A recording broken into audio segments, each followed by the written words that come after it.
10টা পর্যন্ত আমি দোকান চালিয়ে বাড়িতে গেছি। তো ভোরবেলায় আমাদের একটা পাড়া ছেলে স্মোকিং করতে বেরিয়েছিল, মানে ঘুরতে বেরিয়েছিল। সে বলল যে তোমার দোকানটা পুড়ে গেছে। আমি তো হন্তদন্ত হয়ে এসে দেখছি পুরো সব ছাই হয়ে গেছে। ব্যক্তিগত কোনো শত্রু আমার থাকে না, সবারই কাছে আমি একটা বাজারে একটা নামের মধ্যেই ছিল, খারাপ ব্যবহারের মধ্যে থাকিনি।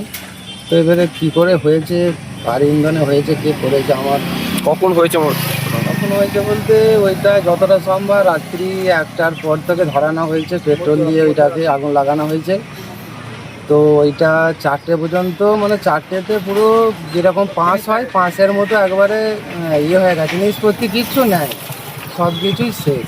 কে বা কারা করেছে বুঝতে পেরেছি? এবার কারা করেছে বলতে আমার গুমটিটা ছিল একটা সিপিএমের জায়গায়, এখন পর্যন্ত ধরো বিজেপি জেতার পরেও আমাকে কেউ কিছুই বলেনি যে এখানে দোকান করা চলবে না বা তুমি বেআইনি জায়গায় বসেছো বা কোনো কিছু। শত্রু আমার কাছে এখন পর্যন্ত কোনো হুমকি টমকি কেউ কিছু বলেনি। তো হঠাৎ করে কাল রাত্রিবেলা এরকম হয়েছে। আমি থানাতে এসেছি, স্যারদের কাছে একটু রিপোর্ট জানিয়েছি, এবারে স্যাররা যেটা ভালো বুঝবে তদন্ত করে স্যাররা করবে।